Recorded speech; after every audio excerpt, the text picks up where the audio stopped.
the Astroholic. Hello. Yay! Okay, hi. I'm Alfredo. I am the starter of the Astroholic. It's my blog. I started about 5 years ago, and we created a show that mixes a little bit of astronomy, a little bit of science with cocktail making, because people constantly ask me questions online, friends, etc.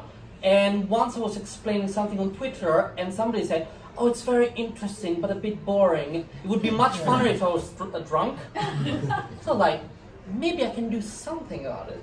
And the Astroholic Live is the result. And I have my lovely host, who is Luís. Yes, I've joined the Astroholic. When was that?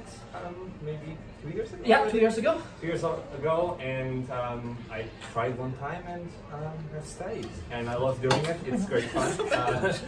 And I've been kidnapped by Alfredo. I'm stuck in a spot and he was like, no, I'm kidding.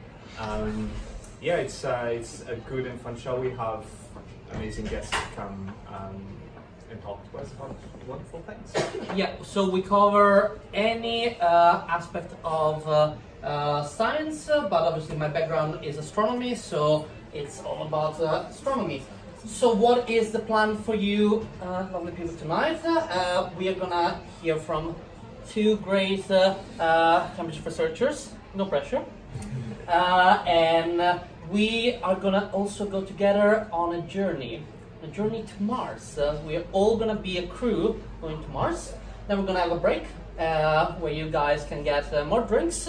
So we're gonna be even more fun in the second half, when you're gonna have the chance to win one of my cocktails.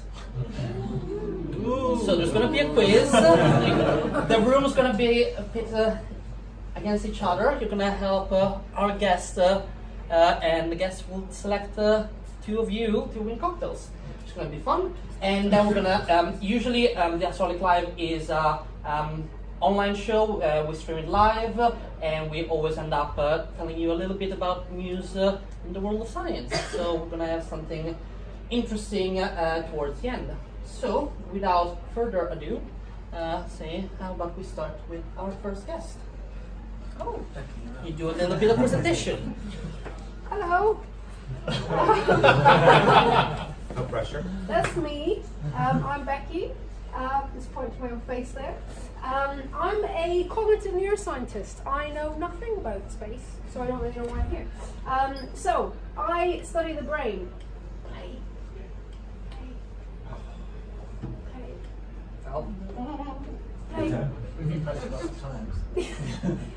I study the brain, and I'm particularly interested in the visual system and how our brain constructs a sense of what's going on in the world out here in front of us. And we generally assume that the information that our eyes receive and then is processed by our brain is a kind of veridical representation of reality, what's going on out there in the world.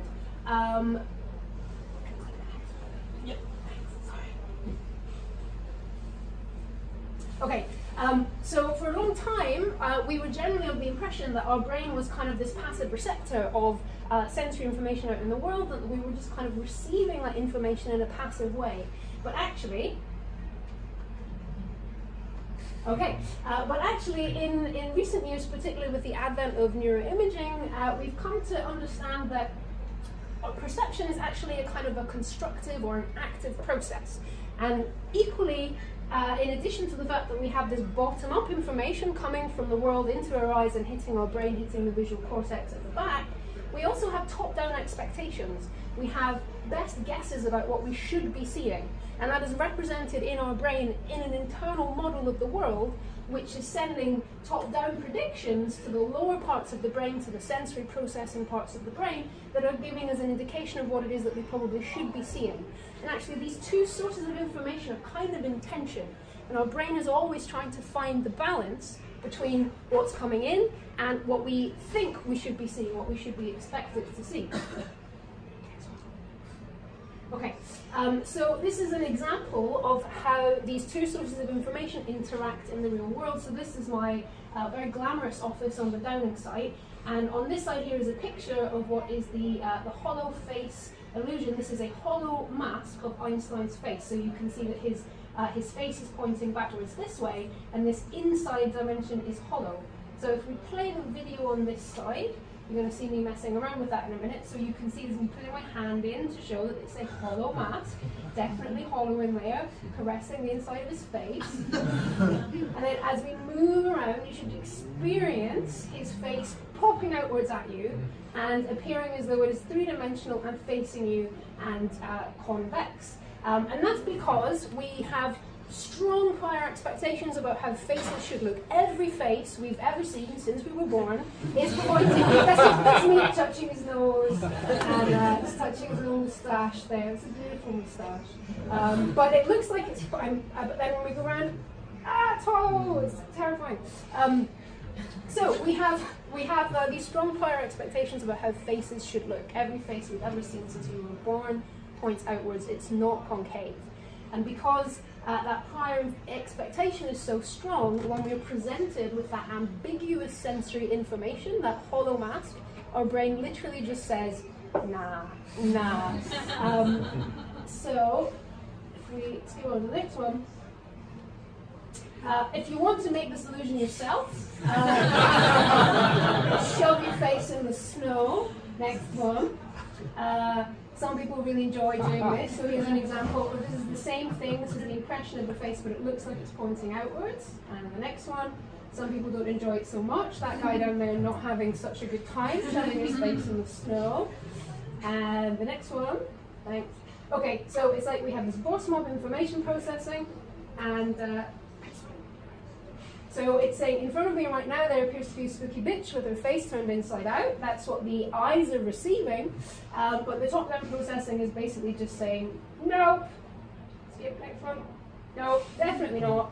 It's definitely a face pointing outwards. And that's what we see. In that case, the top-down information kind of wins. Okay, so just to wrap up. So why should we study how priors alter perception? I'm generally interested in understanding what are the biological and the neurochemical and the mathematical determinants of that process. That's an interesting thing to understand about the brain. But also in my lab, next one, we study people who have altered experiences of the world, so people who are experiencing hallucinations as a result of psychosis. We can think of that as when prior expectations are perhaps being a bit too strong, when they're overriding our sensory inputs too much, we might perceive things that aren't really there. And then finally, we also study conditions like autism, where people experience sensory overload. It's as if there's too much sensory information coming in, and we can understand those kinds of conditions as the prior expectations being too weak or not constraining sensory inputs to the right kind of extent. So that's a brief overview of what I do. You were saying that, why should I be here? It's astronomy. Astronomy is all about perception. We keep seeing like faces in galaxies and cats in nebulas and stuff.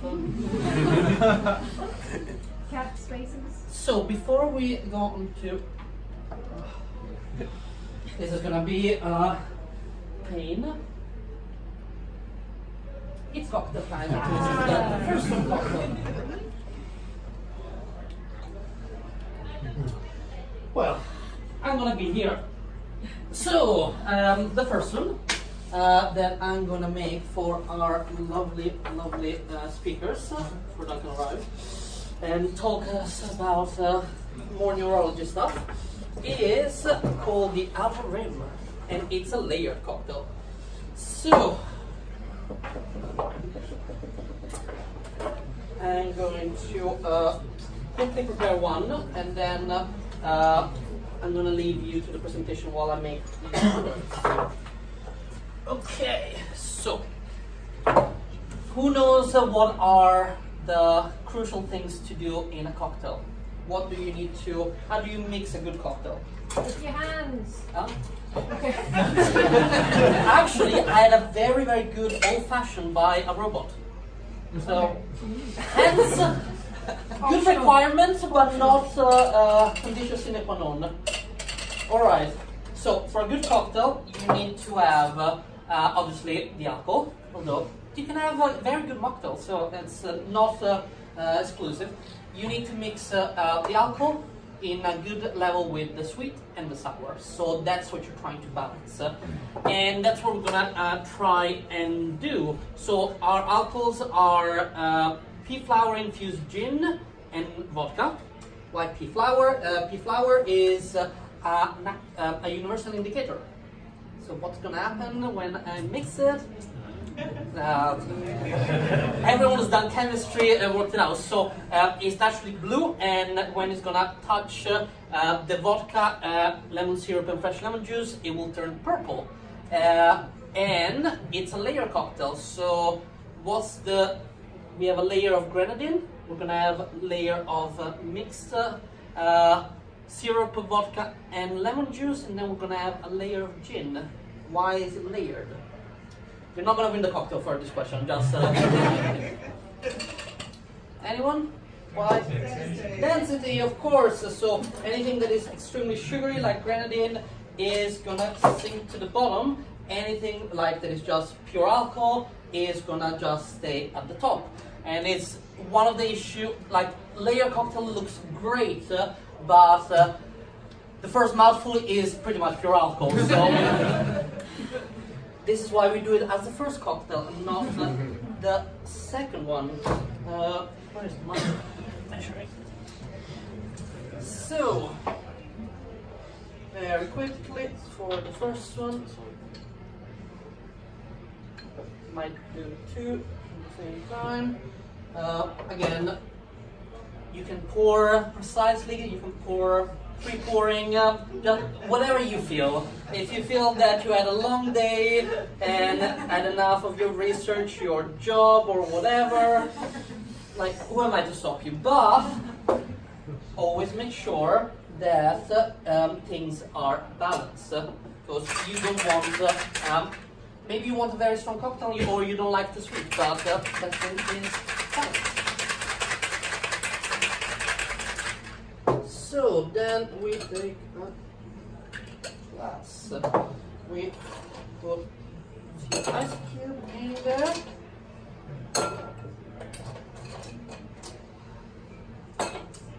And we strain it. So this is going to be the base for our cocktail. And it's going to be a very plain yellow color, and that is the next trick. So first you go with the grenadine.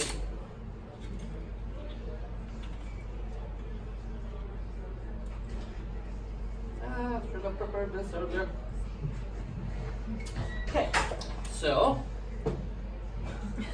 see, I'll work it out, don't worry. So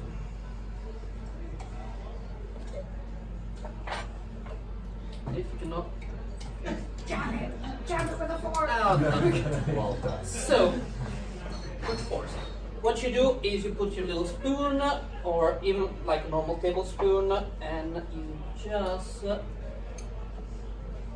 this go down. The difficulty is that sometimes you just pour a lot of grenadine, so it's going to be super sweet at the bottom. And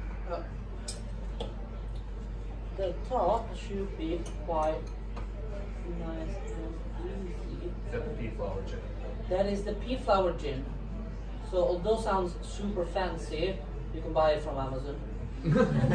So it's and voila. So I don't know where. I think there are somewhere there are the straws, because otherwise it's going to be very strong. But I'll find it in a minute while I do the other cocktail.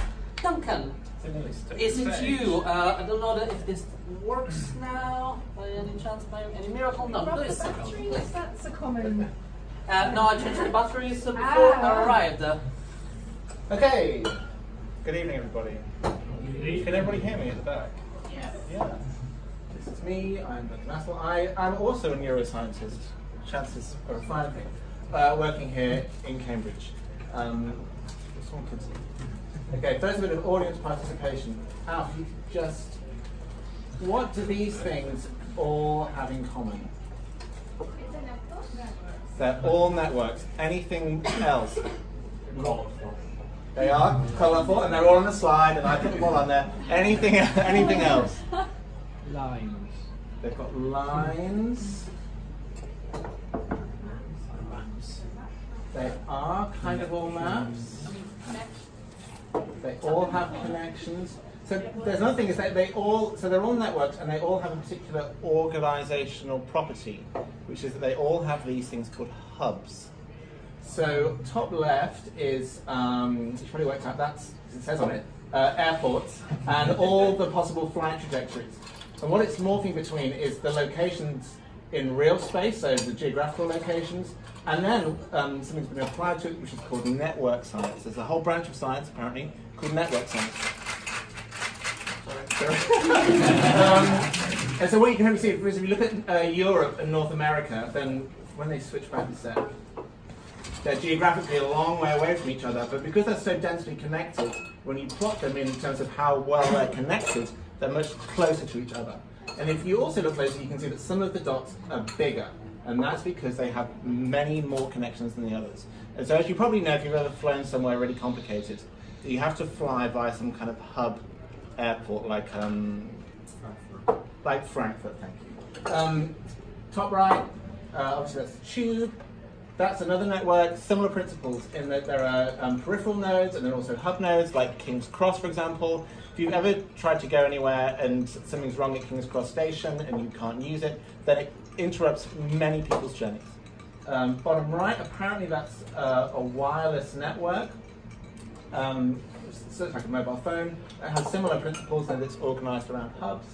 And bottom left, where Alf's body is a social network. So that's taken from data from Instagram, people tweeting with tweeting. People, what do you do with an Instagram thing when you don't tweet? Pictures. Yeah, but people post with different people tweeting on Instagram with different hashtags, and they can use My granddad. On the interweb, and they can use and you can use the hashtags to map different connections. And it turns out that social networks have a very similar property. So this is one about Brexit. You probably can't see it.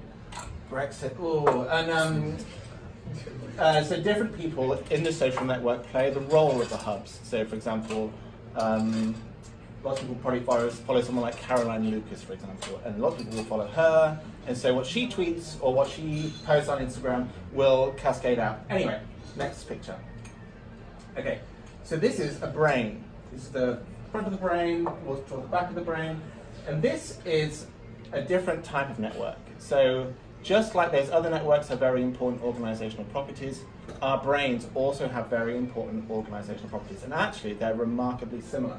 So this type of scan is one that we took here in Cambridge. This is from a 9-year-old child, and it's a special type of MRI scan called a diffusion tensor image. And what it uses is the diffusion of water molecules to map out the really major tracts in the brain. So you can hopefully just see here, for example, this is where the eyeballs would be, and these are the optic nerves. Now the reason that you're able to identify these different tracts is because they're essentially like pipes. And as the brain develops, these pipes become wrapped in a kind of fatty wrapping called myelin. And that means that the water molecules can't go through the pipes from the sides, but they can diffuse along it. And the MRI scan is set up to detect that diffusion and allows us to map these connections. Next picture. And we can use those to create maps of the brain, or networks of maps of the brain, just like for the tube or for the airport. And it turns out that just like for the airports or the tube, there are really important hub nodes, and they're shown there in blue. And in our lab, we're really interested in how is it that the brain goes from being pretty kind of amorphous when we're first born. So if you do a kind of a diffusion tensor scan on a newborn baby, you don't really see much because there's not much myelin and there's not much directionality to the fibers. But by the time you reach adulthood, which is about 30-ish, you soon find, that's when we think this process reaches its conclusion. So if you're in your 20s, you've still got time. what was I saying? Yeah, it forms this really, this very carefully organized system around these hubs. And so we started to ask whether different children's brains are organized in different ways. And it turns out that they are, and that some children's brains deviate from this kind of optimal organization. And we've shown that, oh, we're leaping forward. There we go. And we've shown that the nature of the struggle that the child has, so for instance, children who have language impairments, their brains deviate from this optimal organization in one particular way. And children who have memory impairments, theirs deviate too, but in a slightly different way. Next question. So you might think, well, why is it? Why are there these deviations? Well, one obvious thing is that maybe there are some genetic influences. So that's something that we've studied. So we've tried to explore how different genes are expressed in the brain in different locations. And there's lots of ways that you can do that. And one way that we've done that is by studying children who have a genetic mutation. And then exploring how their brains are organized. And what we've been able to show is that the places in the brain where their mutated gene is really highly expressed, the organization in those areas breaks down. And that links to the kinds of cognitive difficulty that those kids have. We're also interested in what about a child's experience. So we do some really big studies here in Cambridge, trying to work with children who have very diverse backgrounds, to try and understand what is it about a child's experience, say up to the age of 7 or 8, that is related to how their brains are organized, and are there any systematic relationships? And the final thing is, and then we design experiments to see whether we can alter the organization in very subtle ways. So can we design games, for instance, that really tax your working memory or your short-term memory? And then if you play those games every day for a prolonged period of time, then does that have any impact on the way that this network is organized? And that, in essence, is what we do. So the brain is obviously a biological thing, but it's also organized in a very similar way to lots of other networks that we know about. And we're trying to understand how it becomes organized in that way, what are the consequences of its organization, and what factors will influence it. Awesome. And that's it. Well, luckily we don't have to click now for the next 20 minutes or so. Do you drink these drinks yet? Yes, you can. That's the point. So, They're so pretty. Way ahead of you. yeah, they're so pretty, and I think it's extremely alcoholic. So, this is the SS Thirsty. So, we're all on this journey to Mars. Who's excited to go to Mars? Yeah. Awesome. Oh, you poor people. So, you might have heard a lot of millionaires wants to go to Mars. There is no single safe way for any humans to go to Mars at the moment. Anything that has been discussed to way to go to Mars, it will definitely kill people that go there. But we are going to, we are on this mission. You didn't know that it was in the free price of the tickets. And I am your captain. And I'm gonna style myself very much like Captain Kirk. So I will be drinking a lot. I will be flirting with all of you. And I'm expected to be put in the brig within the first month of traveling. So, what are the issues with going to Mars? And this is why we have all these amazing, talented people that will tell us about our perception and our psychology will change as we are traveling further than any being astronaut before. But as the astrophysicist, I'll tell you the real dangers. So, Are you saying our dangers are not real? huh? Yeah, Are you saying that's not real? The biggest danger is yourself. You see, this is why the captain is the first one to go, because the crew will rebel. Okay, what? I'll tell you a physical danger, and you can tell me something that might happen to us. I will start. The first thing that might kill some of us, even though we might reach Mars, is cosmic rays. So there are a lot of charged particles in space. Well, to be honest, they reach even beyond the ground, and the more you are exposed to them, the more likely you are to develop cancer. And just to tell you how, in a way, also cool they are, is that astronauts in space, when they sleep, they see little flashes of light because there's cosmic ray hitting their retinas, and they're just 500 kilometers above the Earth's surface, still in the protective bubbles of the Earth magnetic field. Now, like SpaceX wants to send a spaceship into deep space, you have no protection. There is no plans at the moment for any strong magnetic field that will envelop the spaceship or anything, so you will be getting the full blast of cosmic rays from the sun. You guys been chatting. What's up? So with the cosmic rays, which I also read about recently, Cool. not today, quite interestingly, I think some of the first astronauts who experienced those sensations of flashes of light thought they were hallucinating. And they described them as the dancing fairies that they would see at night time when they tried to go to sleep. And in a way, it is a hallucination. So the cosmic rays are, as I understand it, stimulating the retina and making you see these little flashes of light. And that's very similar to if you close your eyes and very gently poke your eyeballs, very gently poke your eyeballs. Ooh, let's do the experiment.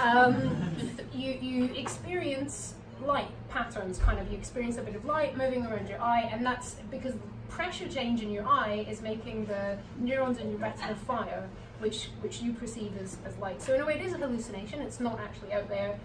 It's been constructed by your brain. So another example of how we can create our experience of the world in the absence of sensory input, but in space. Cool. See, we are in space. We have just left Earth. Cosmic rays galore. So, okay. Another physical threat to all of you is, well, to all of us. It's me included.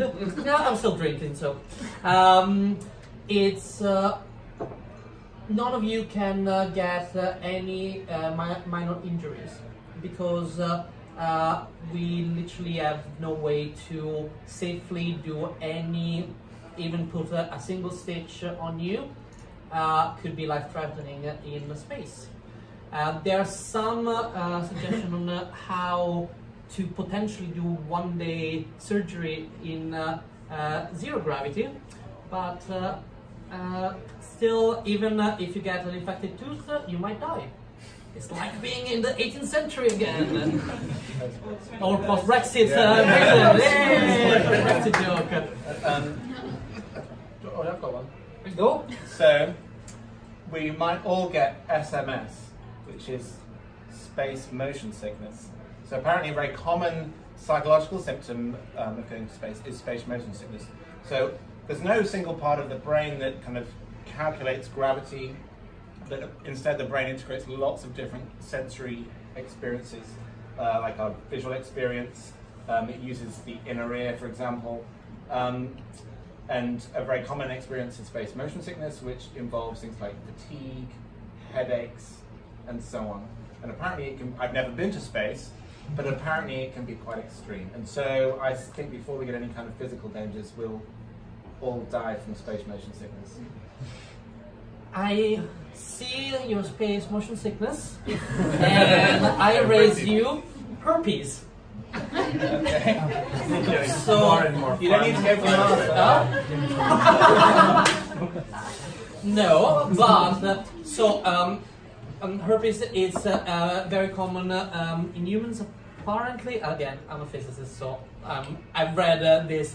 Actually, it came out on Monday, so literally the last couple of days. That half of the of humans have herpes, and once you have been infected, it's still latent in your body.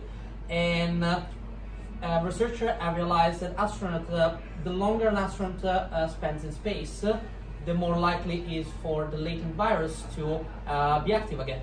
So usually in here down on Earth is only gets active if you get into a stressful situation. in space is constant stress. So your body does say, "Yep, virus attack me." But if it's constant stress, then isn't that a psychological phenomenon? So isn't that one of ours? Rather than one of yours? I don't think so. I think it's physical. It's virus. Well, I have a cool one. Okay, go. Our personalities will change, very likely. So we think most of the time personality traits are stable through life. That's what makes them personality traits.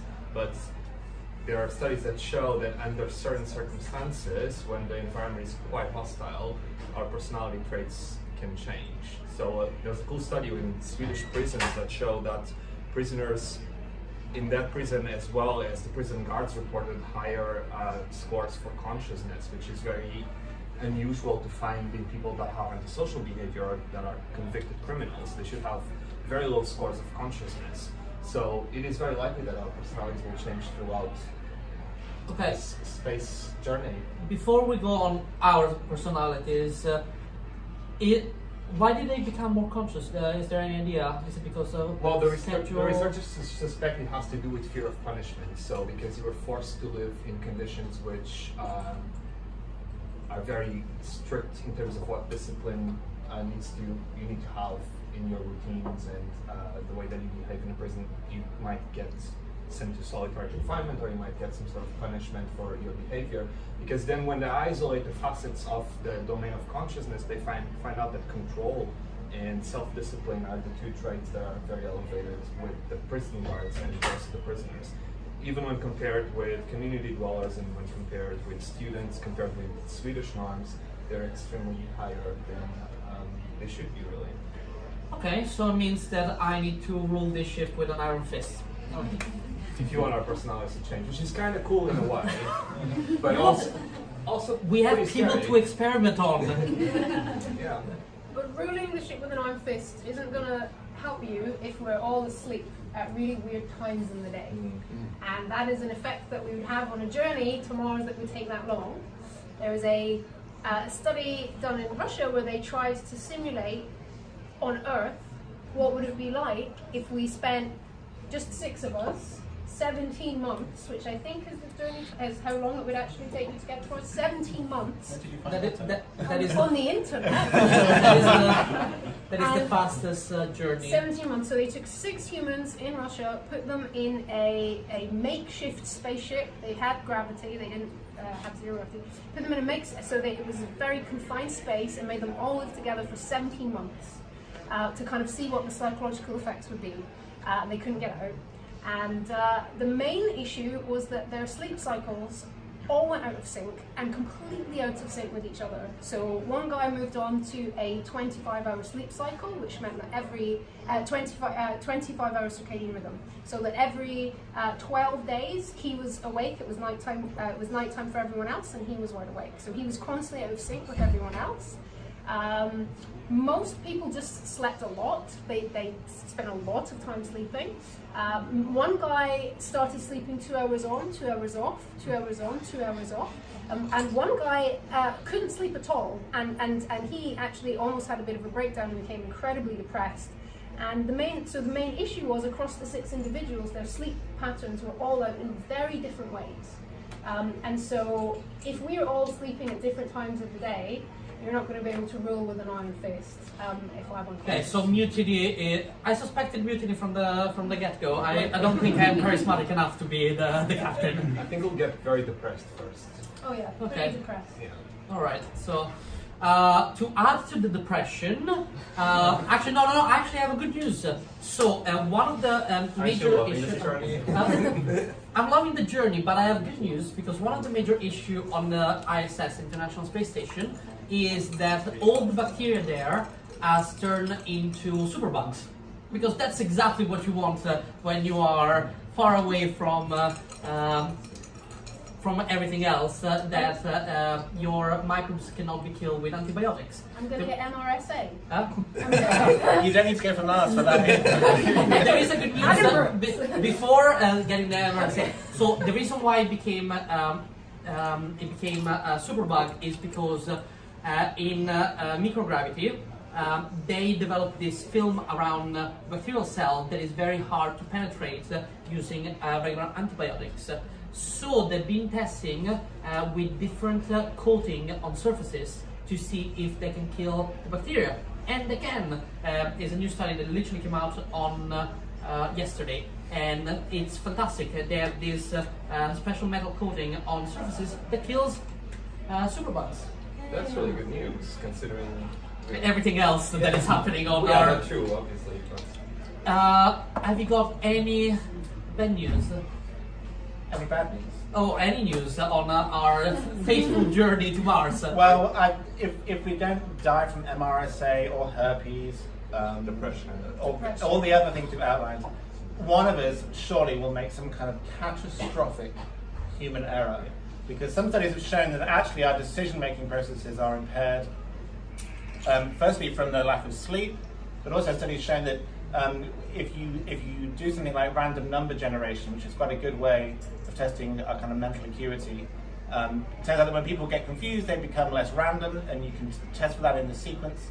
And what people have shown is that when the authors say when gravity is altered, but basically it's when you're lying down versus when you're standing up. It's a very small change. And it turns out that when it's altered, then people's decision-making, people's mental acuity really drops off.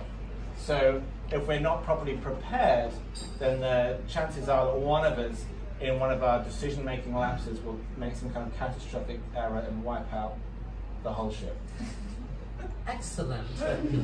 What's it Can I going to ask be? a question about that one?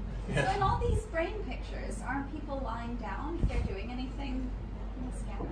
In an MRI, yes. So, Yeah, that's an interesting point. So the scans that I showed are all structural scans. So they're not looking at activity, but lots of people try and look at changes in brain metabolism as a way of looking at brain function.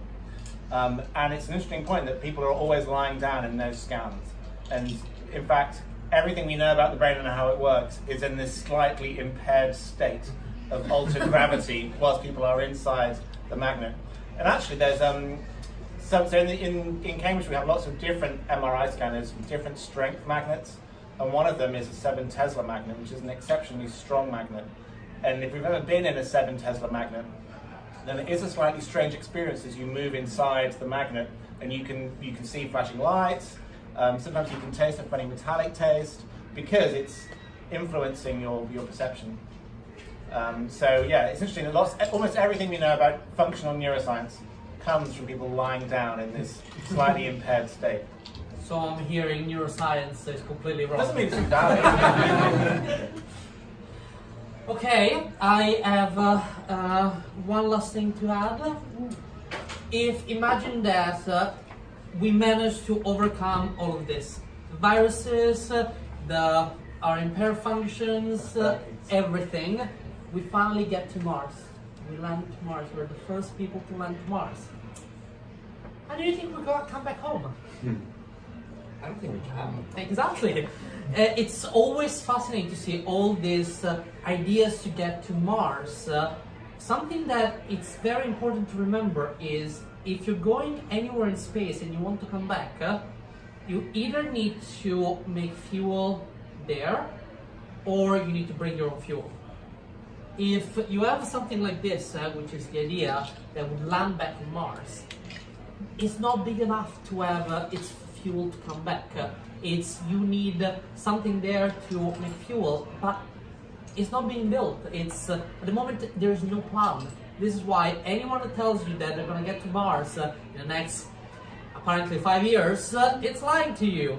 I want to go to Mars. I want to go and see the stars, but we need to overcome cognitive function, viruses, bacteria, and a lot, yeah, Stress. mental illness and everything. So we're gonna get there, but we'll take. We can't come back. We can get there, but we just can't come back. We probably won't want to come back, but you know, it's Yeah, a state maybe. that we're gonna Maybe you want to just be there. There's another Brexit joke there. Just saying. All right, and on that, we're gonna have let's say 15 minutes break. So stretch your legs, go to the loo, get some drinks, And then you can come back and you have a chance to win some tasty cocktails.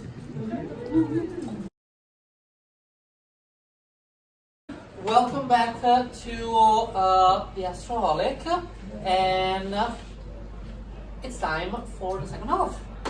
Alright, so we have another cocktail with has a lot of the same ingredients as before because I had to carry them back to London and I will have to carry them back. But instead of having a layered one, we're gonna have a nice shaken one. So we still have the pea flower infused gin, we have vodka, the lemon syrup, lemon juice, and we have blue curacao. So I can remove this and start mixing all the ingredients together. It's gonna be more quickly. So it's called. I called it, I invented it, so I get to name it whatever I want. The Enceladus Ocean. So Enceladus is one of the moon of Saturn. And if you can see from this picture, it has some fascinating fissures. There are cracks in the icy surface. And what people have discovered is that those fissures are hiding form because there is an ocean underneath, but it's an active ocean. There is geothermal activity, there is possibly underwater volcanoes or something very similar happening. They have discovered complex chemistry, which sort of might say that is potential to life, but it's not life. But it's very, very exciting that we have found something that is that incredible in well, relatively close solar system. So it's very good. And Do you know the temperature? Huh? Do you know the temperature of the ocean? We don't. Unfortunately, we don't. But so in the Earth's ocean, those hydrothermal vents are at I think 150 degrees, and so you have some extremophile bacteria, so bacteria that can survive those kind of temperature around those vents, which is great, brilliant. So if I don't make a mess, you get a gorgeous blue color. And this is the cocktail that two of you can win. So to make this, actually, is there anyone who's an astronomer in here? dubious. I just Wow, the shade of it all. It's alright. So Well, I do cosmology general relativity. So. He's on my you team. might not know. You might not know many answers to this. So the way we're gonna do this. No, I set it up because as an astronomer, I want, in case there was any astronomer, that they couldn't answer all the questions. So based on this, we're gonna split the audience in two. The first row here, and all of you lovely people are in Duncan's team, so you need to suggest what you think is the right answer to Duncan. And 1, 2, 3 row over there, you're in Duncan's team.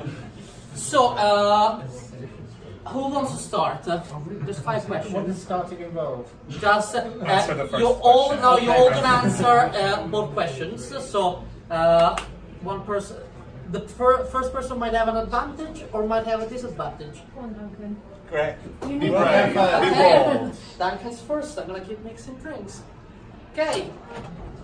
Okay, so the first question for you today is, which of these can you find in a neutron star? Option A, nuclear pasta. Option B, plasma proline. Yeah. Option C, ionic dough. Or option D, stellar strudel. They all sound delicious. I know, right? Which one is speaking to you though? Be number one. I think it's number 1. You think it's nuclear pasta? It looks to me, I don't know. I think just feel dough or like number strudel. one is I'm a- gonna go with dough. I'd say true. You'd say dough? I felt dough also. In my team, who would say dough? The majority. Well, it's the astronomer saying that. We're gonna go dough. We're gonna go Okay. down. Becky, your turn. Okay, so they've gone for ionic dough. Any advances on that, Becky's team? Anyone feel strongly that it is not ionic dough? So if we just always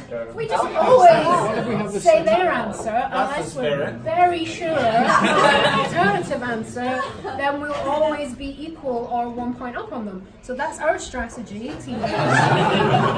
It's gonna be switched. We're gonna do it next time. Foil. Do we want to change that? Do we want to shape it up? Anyone? Are there a lot of ions in a neutron star? I don't know. Do you know? No, I'm going up. What is the composition of a neutron star? And are you allowed? Mainly pasta, I've heard. Very pasta. It's Italian. Do we feel maybe plasma praline just because I like praline? You can have a huge amount of ions squashed into one area that's like big doughy. Which one is it? Come on, guys. 2 or 3. Hands up for 2. Hands up for 3. Okay, we're also going to go.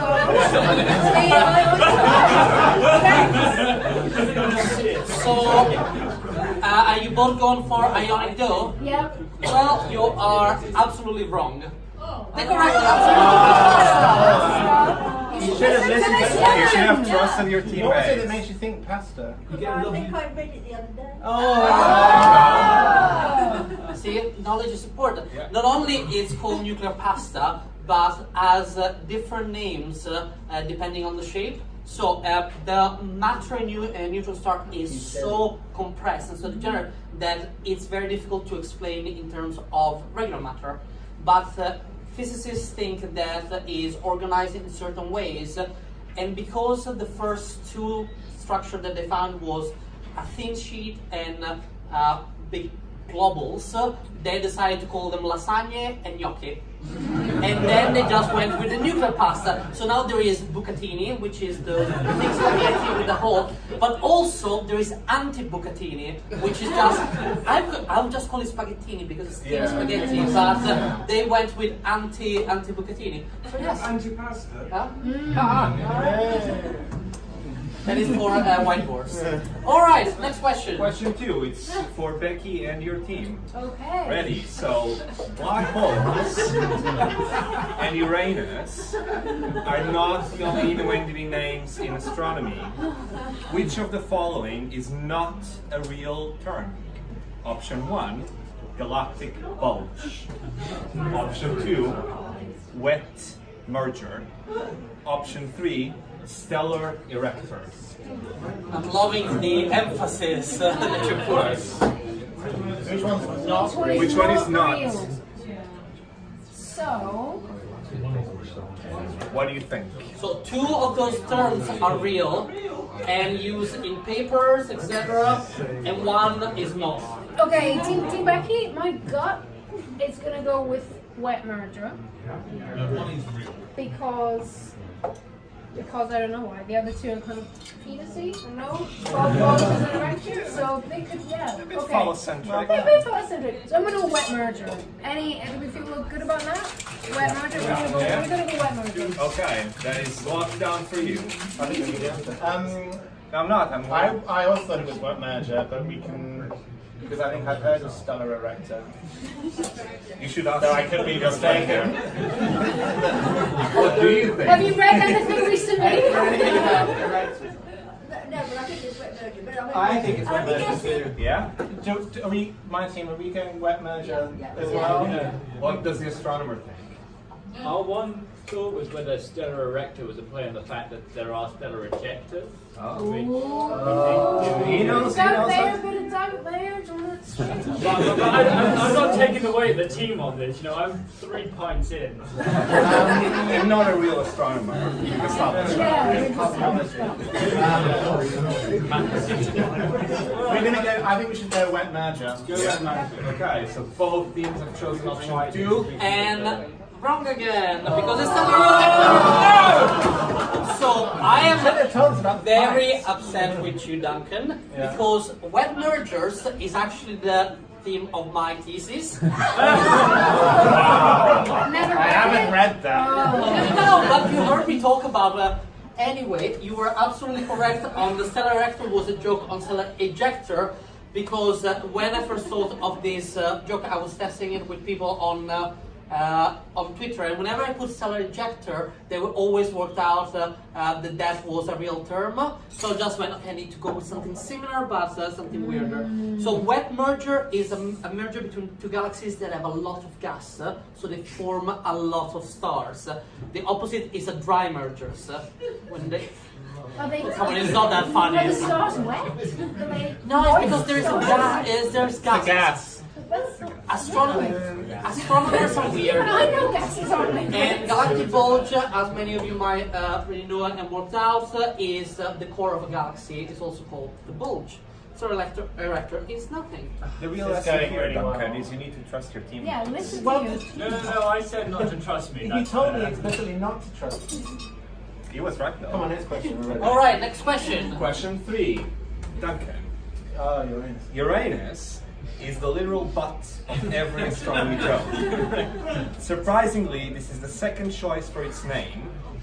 What's its original name? Option 1, William. Option 2, Frederick. Option 3, George. Or option 4, Erectus. So Erectum is a Futurama joke, but it just flowed so much that I couldn't help putting that. On the front row. We're thinking the king at the time when Uranus was discovered. Yeah. And which one would that be? I'm going to say it was. Where's the historian in the room? I want to say it was the early 1800s. My mind says 1811, but I'm not certain about that. To be fair, all your names are named George. Anyone in my team have a strong sense of something that wouldn't just be a wild guess? So we're going to go with one. Me and this guy. The plants are based on deities on it. So none of those are deities. No. So you know when it was supposed to be named after So you think erectum. the king at the time. That's what we think. Which kingdom? So when was it? We're thinking early 1800s.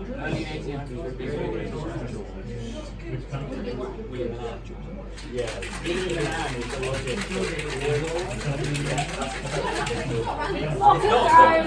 Right, it's time to make a decision. So you think Frederick? Who was the astronomer discovering it? Wasn't it a German? Was it the king of Prussia? No clues! I don't know the answer actually. So we're thinking of Frederick. I it was Italian, but he didn't work on Uranus. Right, Duncan, you need to make a choice. I'm going to put it to a who would go with William? Who would go with Frederick?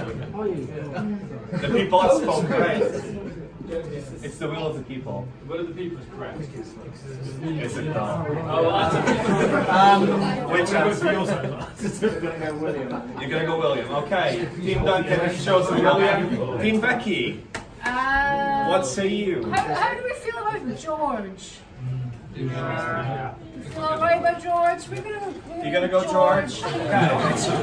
Okay, Team Duncan chose William. Team Becky chose George. since we finally have a Split. split, let's give a little bit of history. So you were absolutely correct. The astronomer that discovered Uranus was German, William Herschel, but he was he worked in the UK. And the king at the time was, I'm afraid, King George. So Becky's team win. high fives, high fives, The third. I think it was not early 18. More in there.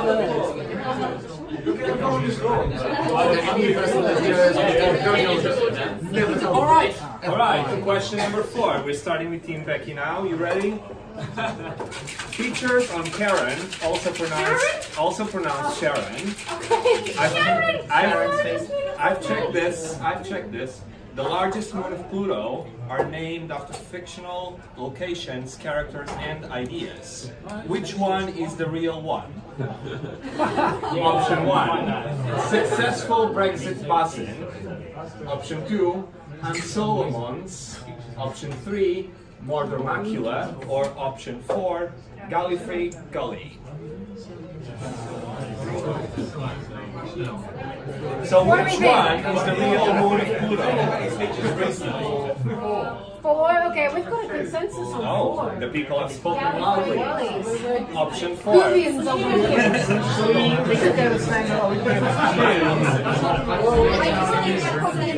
If we don't agree with them, if we agree with them, we have no chance of winning. I know, we've got it. So we're going to go with 2? I wouldn't bother asking. Yeah. Well, I got one. We're going to go with number 2. You're going to go with number 2. Number 2 and Solomon's. Okay, so I can tell you that there is both Carter from Star Wars and things related to Doctor Who on Sharon. Sharon. So the American call it Sharon because the discoverer named it after his wife was named Sharon with a C. And then the International Astronomical Union said, oh, that works because Karen is the ferryman of the dead, so it works perfect for Pluto, so I suck. But they pronounce it differently. So Sharon or Karen, they have definitely Star Wars characters and Doctor Who characters, but I'm afraid they don't have anything about Han Solo. They only have about Princess Leia and Luke Skywalker, and I'm afraid that the only thing they have about Doctor Who is a TARDIS canyon. What is the correct answer is a Mordor Macula. Sorry, both blues. At the North Pole of Karen, there is this reddish spot, which is material evaporating from Pluto and landing onto Charon because of the complex interaction, which is quite cool. So, last chance for Duncan's team to catch up. No pressure. Okay. Starting with you now. Last question. Western explorers navigating the southern hemisphere gave a lot of stupid names to constellation which indigenous people have observed for at least 120,000 years. Which one is the fake one? Option 1, the air pump, unclear. Option 2, the microscope, microscopium. Option 3, the kneading needle, Coolius. Or option 4, the telescope, telescopium. So which one of these is the fake one? So what's the fake name for constellation? We know that 3 is real. So 3 of these constellations are real. There are 3 stupid names given to constellation in the southern I think hemisphere. 3 is real. Yeah?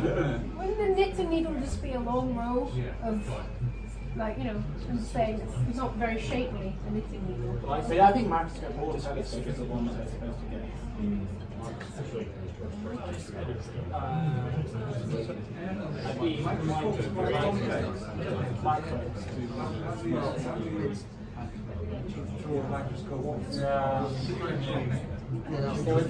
But how a telescope is already so similar to a knitting needle.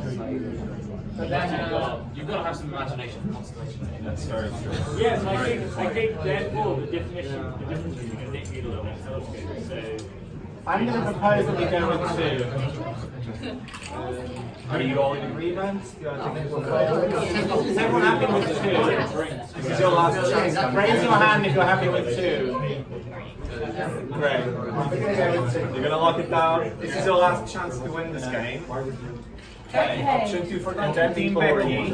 Has anyone read anything about this ever? Go for the fact. for 2, you can't lose. But you're not going to be boring in 2.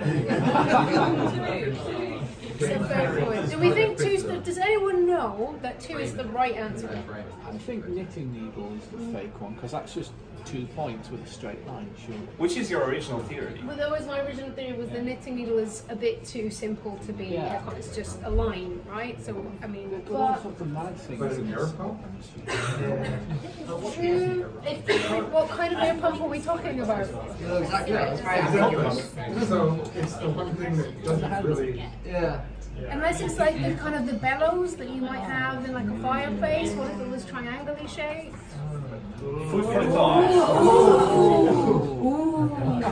Bellows. Astronomers never called anything a telescope. It's always like the really big telescope, the really long telescope, the really fancy telescope. Not just like a little telescope. It's going to be the extremely large telescope soon. It's either going to be, we're going to go one of three. We're either going to go air pump or knitting needle. Can I have a show of hands for one? 1, 2 for that. A show of hands for number 3, the knitting needle.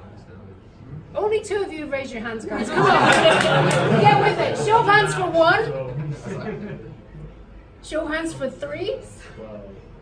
Why are you not raising your hands? I think you're on your own. Is it because you want to go number 2? 4? Number 4? Oh, we've got more for 4. Jeez. Okay, we're going 4 because I got more. So we had Duncan for number 2, and Becky's team for number 4. And I'm afraid to say, Becky, you were right at the beginning. Is the knitting needle? You have stuck with your theory. Because, and I literally put it. So all the other are just over the top. So most of the southern constellation, as Western described them, are just to celebrate the age of discovery of industry, and they are over the top, and they don't look like an air pump, which is the one for fireplace, or the microscope or a telescope. They're just asteroids and little points. Start trying to see way too much, and I just thought that the knitting needle, that should be quite. Also, knitting needle, the man that claimed they discovered this constellation, they wouldn't have experienced a knitting needle. So, Becky, you're the winner, so you can select few people from your team that you feel they are deserving.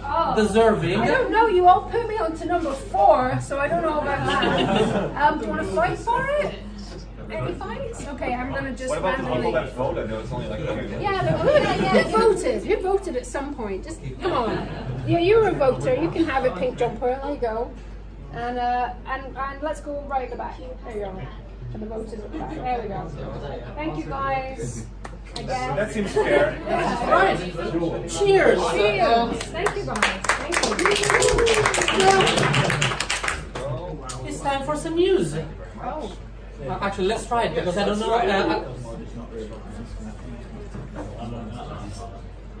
Talk about one of your own studies. Is it a news thing? It's good. What's very citrusy. Yeah, citrusy is the right word. So, which of you has got any news before I go and rant about the beautiful Australia?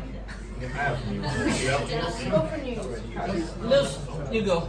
Right, so I'm going to talk shockingly about personality, which is my area of expertise. Tell us all about the personalities. Right, so a very interesting study came out recently, and this is a topic that's very current right now, which is the use of social media and the dangers of social media into what people are doing and the way they behave and all of that.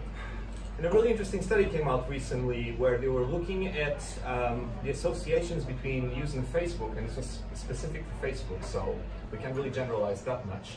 But it was the association of using Facebook and actually having face-to-face interactions. And a lot of people would probably think that this relationship would be negative, right? So you'd spend a lot of time on social networks, and you wouldn't spend a lot of time face-to-face interactions, or you wouldn't have the will to do so. What these researchers found out is something that's actually confirming some of the research that already exists, that this relationship is actually not negative but positive. So people that use social networks actually tend to spend more time with face-to-face interactions. But the interesting thing that they found was that they put into this model the 5 big domains of personality from the 5-factor model, and also 2 attachment dimensions. What are those? Yeah, what else? Right, so they can be spelled as ocean. So it's openness, it's the first for O, then consciousness, which we've talked about when I was telling you about the prison study, extroversion, agreeableness, and eroticism. So the names are kind of like, yeah. It's an eroticism. Not eroticism. Sort of my side. No, the 6th hidden one. Found later on. So this is a very well-researched and very well-established model of personality that a lot of psychologists like myself use to assess and measure personality. So these are the big 5 domains. So what these researchers found out that they were interested to know what was the association between using Facebook and having face-to-face interactions with other human beings. And they were based on the premise that this relationship is actually positive. So when one increases, the other one also increases. So people spend more time online and would also have more face-to-face interactions. Contrary to popular belief, right? You think from what you read sometimes that it's the other way around. But like I was saying, they've introduced other variables in this model, and it was the 5-factor domains of personality, but also attachment. 2 dimensions of attachment: avoidant attachment and anxious attachment. Attachment is basically the way that we kind of establish a relationship with our caregiver in our infancy that is thought to be replicated throughout life and in adult relationships. So the way you relate to your significant others, we psychologists, or some of our class, believes that this is a replication very similar to this kind of pattern that you establish with your primary caregiver in your childhood. So they've put these variables in the model, and the thing that they found out was that the relationship was indeed positive, so there was a positive association between using Facebook and having face-to-face interactions, but this was moderated by one of the personality domains. And that personality domain was extroversion.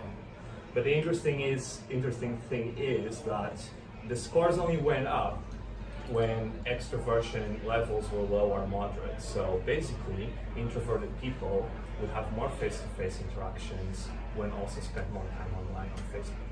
So this is a really interesting study, and it's obviously all correlational, but it does provide some clues into the dialogue that we're having about the use of social networking in current day and how it actually impacts people's lives in the way that we relate to other people. So the myth, which is still pretty much propagated, that people that use social networking a lot, particularly shy people, or people that are more introverted, those that score lower on the extroversion domain of personality, would not have face-to-face interactions. It's actually not as linear as that. So it shows that shy people prefer to have face-to-face interactions, but they do spend a lot of time online, and these 2 things are associated. That's very cool. Yeah, it is really cool. Right. I have a piece of news, literally out from last night. It's actually many pieces of news because there are 2 missions, one by the Japanese Space Agency and one by NASA on 2 different asteroids, and they have found a lot of interesting stuff, and there is a big conference I think somewhere in Utah, somewhere in middle USA, discussing all these findings, and both missions are collecting samples of the asteroids that they're visiting. 2 asteroids, one is called Ryugu, and is visited by the Japanese craft Hayabusa, and the other one is called Bennu, and is visited by OSIRIS-REx. And while I can tell you why it's super exciting, I can also show you why it's super exciting. So this is Bennu, and it's about 500 meters across. So we probably have similar sized mountains in this country, and it's a big pile of rubble. It's literally, I wish that I could show you this in more details, but it's just boulders, all stuck together. And what is fascinating is that the detailed pictures show that some of these boulders, some of these ancient pieces of asteroids, are very smooth. some are very rough, some are cracked, some are big, and actually you can see on the previous one there is one, this one is 50 meters across.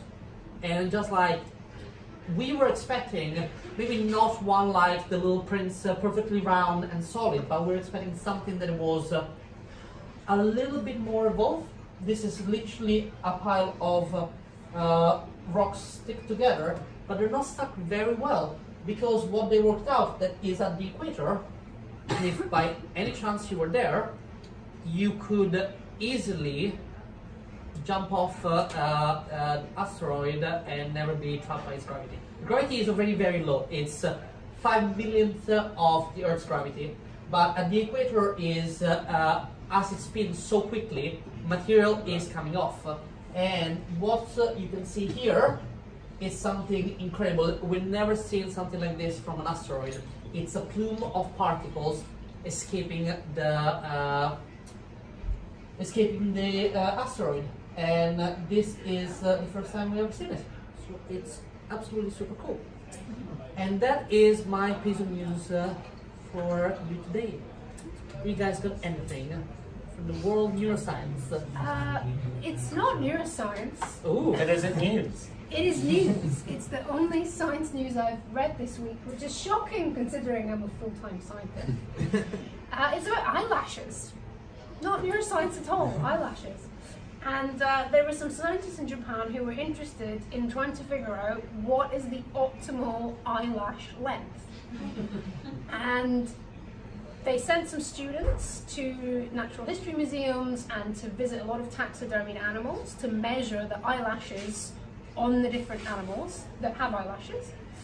And they found that across 22 different species, the ratio of the length of your eyelash to the width of your eye is about the same. So our eyelashes are about a third of, the length of our eyelashes are about a third of the width of our eye, and that's common across 22 different species. And so they were like, okay, well clearly we've evolved some kind of optimal eyelash length.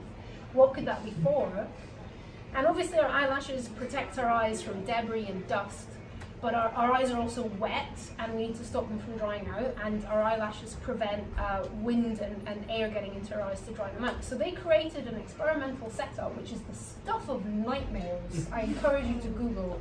They fake wet eye that they made themselves with eyelashes that could open and close, and then they had a stream of air of different levels of moisture with ink in it going into the fake eye. And they tried a bunch of different eyelash lengths. They were interested in how many kind of ink particles would make it past the eyelashes and hit the eye. And it turns out if your eyelashes are too short, you get a ton of ink in your eye. If they're too long, you end up kind of encouraging the ink into your eye in some kind of complicated way. So that's about it. That was all they really discovered. So what's the application of this?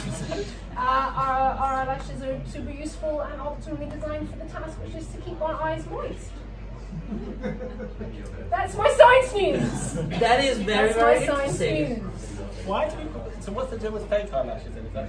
I think that's not to keep ink out. Definitely not to keep ink out or to keep our eyes moist. Yeah, but I'm assuming fake eyelashes come from societal expectation of what women should look like, rather than optimal way to keep your eyes moist. Exactly. I doubt they're functional. Yeah. Exactly. And I doubt there's a lot of variability as well in terms of like how long human eyelashes are. Some people have like a bit longer, but I don't think it's that much to spread. Have they got a range of good eyelashes? What is the amplitude? Do you know? I don't know. Are I you just looked at that eyelash super creepy expert? experimental Okay, setup and thought, this is weird. I'm quite intrigued now. Actually. Yeah, well, I think we will have to dedicate a special Astroholic episode to eyelashes. Exactly. Optimal eyelash length. Alright, you got science. No, we have time. We have time, huh? We technically have 5 more minutes, but... Shall I tell you about a study? Can we self-indulgent? Yes, why not? Be self-indulgent. Also, it's a study that we ran right here in Cambridge. Among very people. So in our lab, we're really interested in children who struggle. And the way that you normally study them is that you go to someone who works with this kids, like a clinician, and you say, do you have any children with this particular diagnosis? And they'll say, yes, we've got these kids, and you try and recruit them. And we decided to do something which at the time seemed really crazy, which is that we would set up our own clinic and that people could refer the children to us. And we called the clinic CALM, which was the Center for Attention, Learning and Memory. Anyone who spent any time in the clinic realized that CALM was a really ironic name for it. So the kids would come and we would spend hours with them doing all sorts of different assessments of memory skills, language skills, attention skills. And whilst the parents were captive for 3 hours, we would make them to fill out endless questionnaires. And then we would put the children in the brain scanner, and then we would make the children spit in pots to collect their saliva. And we thought, no one's going to send us any children at this rate. Who would? And to our surprise, as soon as word got out, we were inundated. And we've now seen, in the last 3 or 4 years, hundreds and hundreds, in fact, getting on for over 1,000 children. And you can do all sorts of things with this exciting data set. And anyone out there who's a budding scientist, you can have the data too and use it. And one thing that we did very recently with the data, we've recently published it, is we fed all the data into a machine learning algorithm. So who here has ever used machine learning?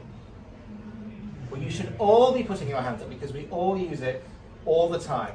Anytime you Google something, behind the screen is, not literally, but somewhere in the gubbins. Fold the laptop down and he's there.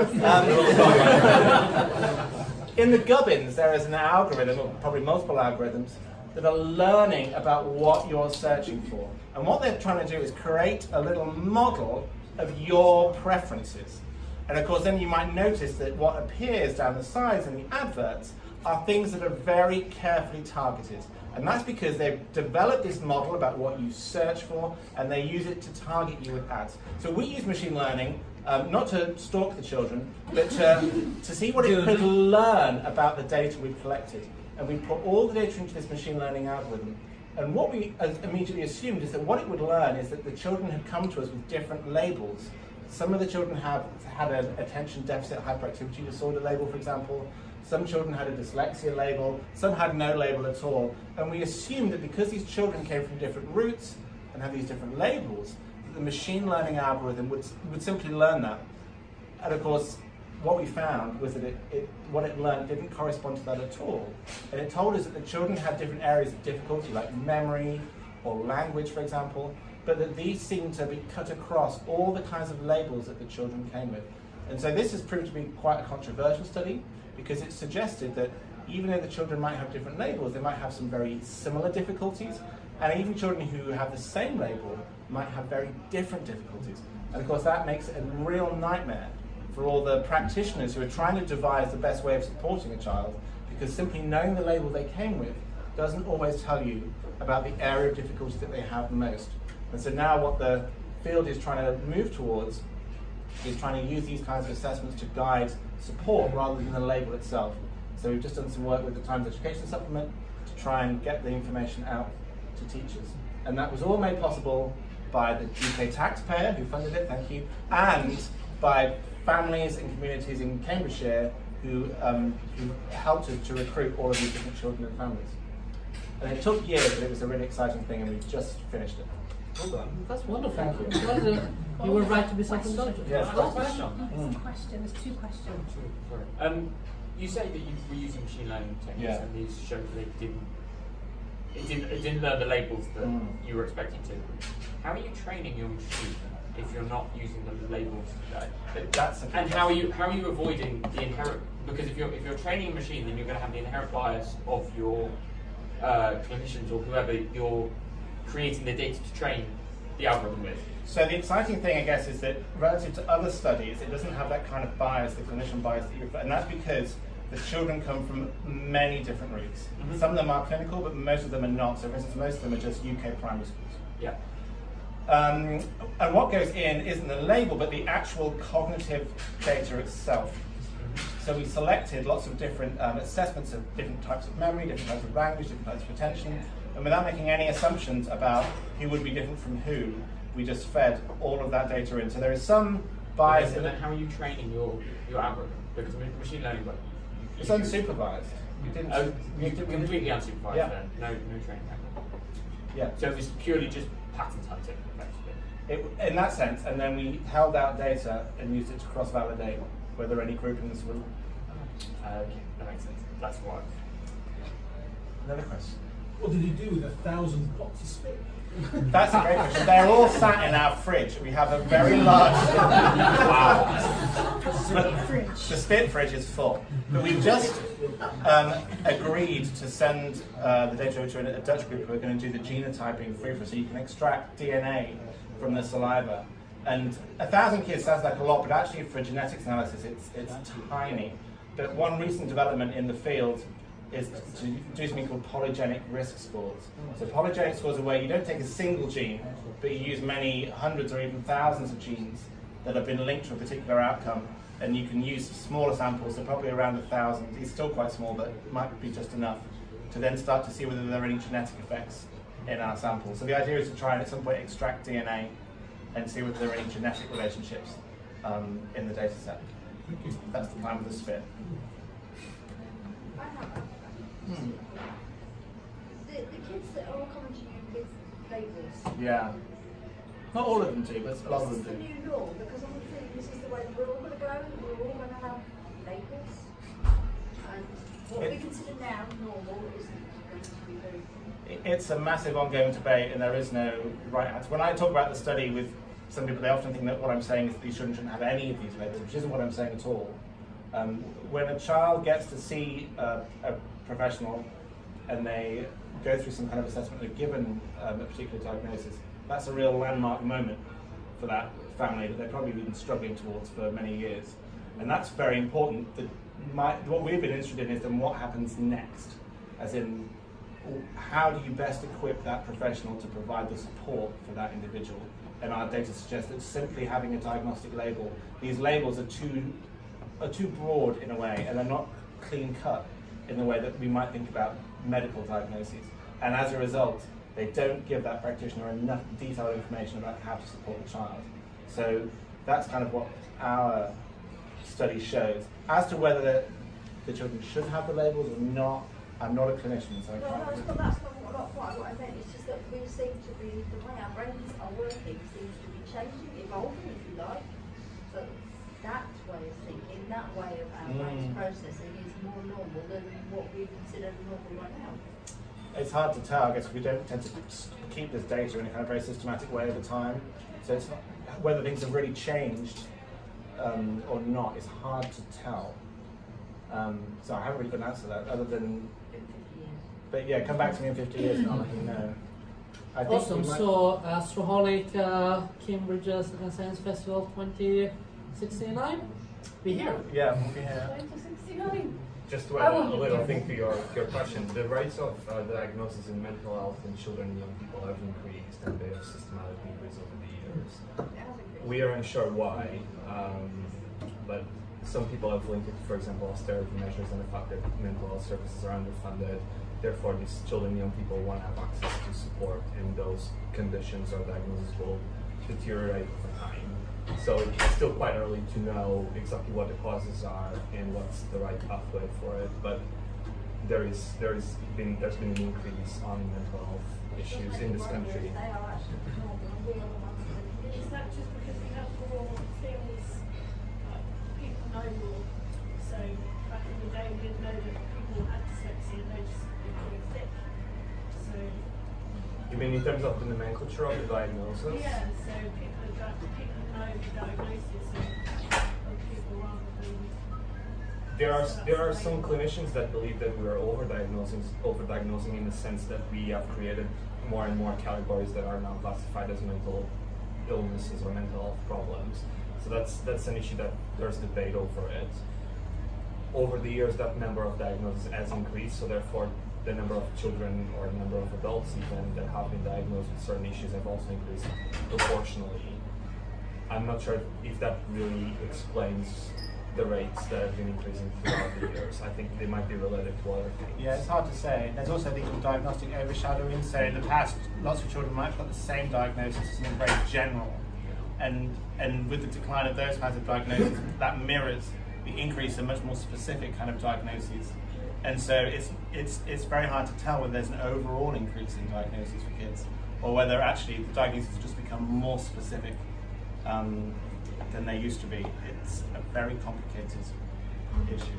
there's also the issue of comorbidity, in which people are diagnosed with more than one thing at once, and for some particular diagnosis, for example, personality disorders, this is quite common, where people do have more than one diagnosis, sometimes they have 3 or 4. But that has to do with the problem with the criterion itself. Yeah, I don't have an answer to your question, but it's certainly something that people are looking into. All right, I think I'm afraid that this is what we have time for, and thank you very much. Thank you all. Please follow us on social media. As I said, the Astroholic is usually an online show. We're having one soon. Yeah, we're having one soon. The next one is on April 14, but then it's going to be online. You can watch it later. And we have an expert in X-rays, and he uses X-rays both for looking at teeth and to decode ancient documents, which is very cool. I'm really excited for that one. Yeah, absolutely. And other than that, thank you very much for coming. Thank you. It's been really fun. I hope that the 2 people that won the cocktail enjoyed us. And good. And thank you very much. See you soon.